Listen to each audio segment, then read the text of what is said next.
ಬಾಂಬೆ ನಗರಿಯಲ್ಲಿ ಬಿತ್ತು ಜೆಡಿಎಸ್ ಮುಖಂಡನ ಎಣ. ಸುಪಾರಿ ಕೊಟ್ಟು ಉಳಿಸೇ ಬಿಡ್ತಾಳೆ ಗಂಡನ್ನ. ಗಂಡ ಸತ್ತ ಮೂರೇ ದಿನದಲ್ಲಿ ಮಾಡ್ತಾಳೆ ಪ್ರೆಸ್ ಮೀಟ್. ನನ್ನ ಗಂಡ ಕೊಲೆಯಾಗಿದ್ದಾನೆ, ಕೊಲೆಗಾರರನ್ನ ಹುಡುಕಿ ಅಂತಾಳೆ ಕೊಲೆ ಪಾತಕಿ. ಪರ್ಸಂಜ ಕೋಟಿ ಸೈಟು ಗೇಮ್ಗೆ ಮಾಡೇ ಬಿಡ್ತಾಳೆ ಗಂಡನ ಖತಮ್. ಕೊಲೆ ಪಾತಕಿ ಚಾಪಿ ಕೆಳಗೆ ನುಗ್ಗಿದ್ರೆ ನಮ್ಮ ಪೊಲೀಸ್ನವರು ರಂಗೋಳಿ ಕೆಳಗೆ ನುಗ್ತಾರೆ ಅಂತ ಪಾತಕಿಗೆ ಏನು ಗೊತ್ತು ಪೊಲೀಸರ ಪವರ್. ನಮಸ್ಕಾರ ಪ್ರಿಯ ವೀಕ್ಷಕರೇ, ಸಂಗ್ರಾಮ ಟಿವಿಯ ಅಪರಾಧ ಜಗತ್ತಿಗೆ ಸ್ವಾಗತ. ನಾನು ನಿಮ್ಮ ಹಸೀರ. ಬೆಂಗಳೂರು ದಕ್ಷಿಣ ಜಿಲ್ಲೆ ಚನ್ನಪಟ್ಟಣ ತಾಲೂಕಿನ ಮಾಕ್ಲಿ ಗ್ರಾಮದ ಜೆಡಿಎಸ್ ಮುಖಂಡ ಮಾಕ್ಲಿ ಗ್ರಾಮ ಪಂಚಾಯಿತಿ ಮಾಜಿ ಅಧ್ಯಕ್ಷ ಲೋಕೇಶ್ ಕೊಲೆಯಿಂದ ಹೆಂಡತಿ ಚಂದ್ರಕಲಾ ಇರುವುದು ತನಿಖೆ ಹೊತ್ತ ಪೊಲೀಸರನ್ನೇ ದಂಗುಪಡಿಸಿದೆ. ಮಳ್ಳಿ ಮಂಚಕ್ಕೆ ಕಾಲಷ್ಟು ಅಂದ್ರೆ 3 ಮತ್ತೊಂದು ಅನ್ನೋ ರೀತಿಯಲ್ಲಿ ಗಂಡ ಲೋಕೇಶ್ ವಿಷ ಕುಡಿದ ರೀತಿಯಲ್ಲಿ ಕಾಡಿ ಹಣ ಆಗಿ ಅವನ ಸುಟ್ಟ ಬೆಂಕಿಯ ಬೂದಿಯು ಇನ್ನೂ ಬಿಸಿಯಾಗೇ ಇದೆ.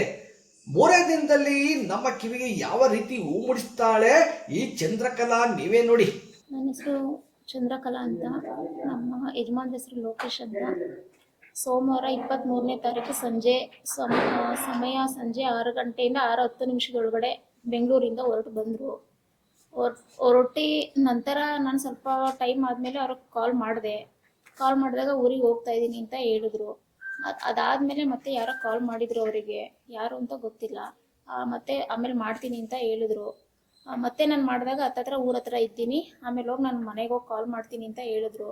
ಅವ್ರು ಹೋಗಿ ಕಾಲ್ ಮಾಡಿಲ್ಲ ಅಂತ ಹೇಳಿದಾಗ ನಾನೇ ಸುಮಾರು 9 ಗಂಟೆಗೆ ಕಾಲ್ ಮಾಡಿದೆ. ಅವ್ರು ಕಾಲ್ ತೆಗಿಲಿಲ್ಲ.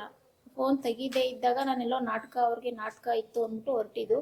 ನಾಟಕ ಇದರಿಂದ ಬ್ಯುಸಿಲಿದ್ದಾರೇನೋ ಅಂತ ಹೇಳಿಬಿಟ್ಟು ನಾನು ಮತ್ತೆ ಬೆಳಗ್ಗೆವರೆಗೂ ಫೋನ್ ಮಾಡಲಿಲ್ಲ. ಅದಾದ ನಂತರ ನಮ್ಮ ಮೈದವರು ನನಗೆ ಸುಮಾರು 24ನೇ ತಾರೀಕು ಸುಮಾರು 8 ಗಂಟೆ ಸಮಯಕ್ಕೆ ನನಗೆ ಫೋನ್ ಮಾಡಿದ್ರು.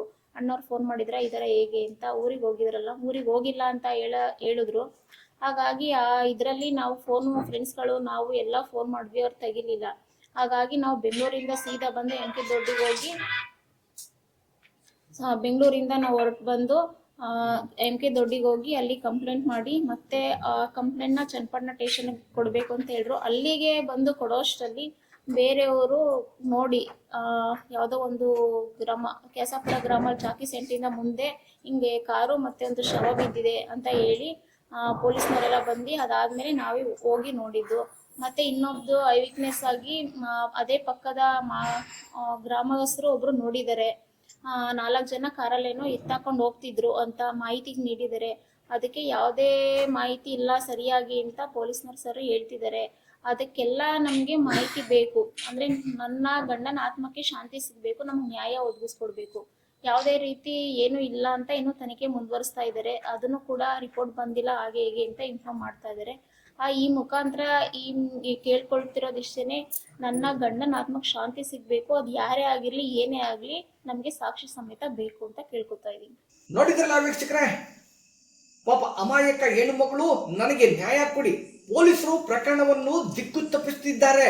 ಕೊಲೆಗಾರರನ್ನು ಪತ್ತೆ ಮಾಡಿ ನನ್ನ ಗಂಡನ ಆತ್ಮಕ್ಕೆ ಶಾಂತಿ ನೀಡಿ ಎಂದು ಮೊಸಳೆ ಕಣ್ಣೀರು ಹಾಕ್ತಿರುವ ಕಲಾಳ ಕಲೆಯನ್ನು ಗ್ರಾಮದ 100 ಮಂದಿ ಯುವಕರು, ಹಿರಿಯರು, ಮಹಿಳೆಯರು, ಪಕ್ಷಾತೀತ ರಾಜಕೀಯ ನಾಯಕರನ್ನ ದಿಕ್ಕು ತಪ್ಪಿಸಿ ತನ್ನ ಪರವಾಗಿ ನಿಲ್ಲಿಸಿಕೊಂಡು ಹೈಡ್ರಾಮಾ ಮಾಡೇ ಬಿಡ್ತಾಳೆ. ಬೆಂಗಳೂರು ಮಹಾನಗರದ ಮನೆಯಲ್ಲಿ ಯಾರು ಏನು ಮಾಡುವರು, ನನಗೆ ಏನು ಮಾಡುವರು ಎಂದು ಸುಖ ನಿದ್ರೆಯಲ್ಲಿದ್ದ ಚಂದ್ರಕನಿಗೆ ರಾತ್ರೋರಾತ್ರಿ ಎಂಟ್ರಿ ಕೊಟ್ಟ MK ದೊಡ್ಡಿ ಪೊಲೀಸ್ ಠಾಣೆ PSI ಸಹನಾ ಪಾಟೀಲ್ ನಿದ್ರಾಭಂಗ ಮಾಡೇ ಬಿಡ್ತಾರೆ. ವಿಚಾರಣೆಗಷ್ಟೇ ಅಂತ ಹೇಳಿದ್ರು ಕೂಡ ಕೆಲ ದೊಡ್ಡ ಸಂಘಟನೆಗಳು, ಕೆಲ ವಕೀಲರು ಪ್ರಶ್ನೆ ಮಾಡಿ ಧಮಕಿ ಕೂಡ ಹಾಕ್ತಾರಂತೆ. ಲೇಡಿ ಸಿಂಗಂಗೆ ಸೈಲೆಂಟ್ ಆಗಿ ಕರ್ಕೊಂಡು ಬಂದು ರಾಜಾತಿಥ್ಯ ನೀಡ್ತಿದ್ದಂತೆ ಘೋರ ಸತ್ಯವನ್ನು ಹೊರಹಾಕ್ತಾರೆ ಈ ಮಹಾಸತಿ. ಗಂಡ ಲೋಕೇಶ್ಗೆ ಮುಹೂರ್ತ ಇಟ್ಟಿದ್ದು ನಾನೇ, ಗೆಳಕನ ಜೊತೆ ಸೇರಿ 5 ಲಕ್ಷಕ್ಕೆ ಸುಪಾರಿ ಕೊಟ್ಟಿದ್ದು ನಾನೇ, ಗಂಡನ ಮೈ ಮೇಲೆ ಕ್ರಿಮಿನಾಶಕ ಹಚ್ಚಿ ದಿಕ್ಕು ತಪ್ಪಿಸಿದ್ದು ನಾನೇ ಈಗೇನು ಅನ್ನುವಂತೆ ರೈಲ್ನಂತೆ ಪುಂಗಿ ಊದೇ ಬಿಡ್ತಾಳೆ. ಬೆರಳು ತೋರಿಸಿದ್ರೆ ಸಾಕು ಅಸ್ತಾನುಂಗೋ ನಮ್ಮ ಪೊಲೀಸರು ಚಂದ್ರಗಳ ಕಲೆಗಾರ ಯೋಗೇಶು, ಆತನ ಸಹಚರರಾದ ಶಾಂತರಾಜ, ಸೂರ್ಯ ಆಲಿಯಸ್ ಸೂರ್ಯಕುಮಾರ, ಶಿವಲಿಂಗ ಆಲಿಯಸ್ ಶಿವ, ಚಂದನ್ ಆಲಿಯಸ್ ಚಂದನ್ ಕುಮಾರ್ನ ಹೆಡೆಮುರಿ ಕಟ್ಟಿ ಶ್ರೀಕೃಷ್ಣ ಜನ್ಮಾಷ್ಟಮಿಗೆ ಕಳಿಸ್ತಾರೆ. ಗಂಡನ ಕೊಲೆಗೆ ಸುಪಾರಿ ಕೊಟ್ಟಿದ್ದು ಯಾಕೆ? ಗಂಡ ಲೋಕೇಶ್ ಹೆಸರಲ್ಲಿ ಇದ್ದ ಬೆಲೆ ಬಾಳುವ ಬೆಂಗಳೂರಿನ ಕಣ್ಣ ಹೊಸಹಳ್ಳಿ ಕೋಟ್ಯಾಂತರ ಮೌಲ್ಯದ 4 ಗುಂಟೆ ಭೂಮಿಯೇ. ಅಂಚೆ ಇಲಾಖೆಯಲ್ಲಿ ನೌಕರಿ ಮಾಡ್ತಿದ್ದ ಯೋಗೇಶ್ನ ಒಡನಾಟಕ್ಕೆ ಅಡ್ಡ ಬಂದದ್ದೇ ಸ್ವಗ್ರಾಮದಲ್ಲಿ ಗಂಡ ಲೀಲೆಗೆ ರವಾನೆ ಮಾಡ್ತಿದ್ದ ಹಣದ ವಿಚಾರವೇ. ಈ ಎಲ್ಲ ಆಯಾಮಗಳನ್ನು ಯೋಚನೆ ಮಾಡುವಂತಾಗಿದೆ.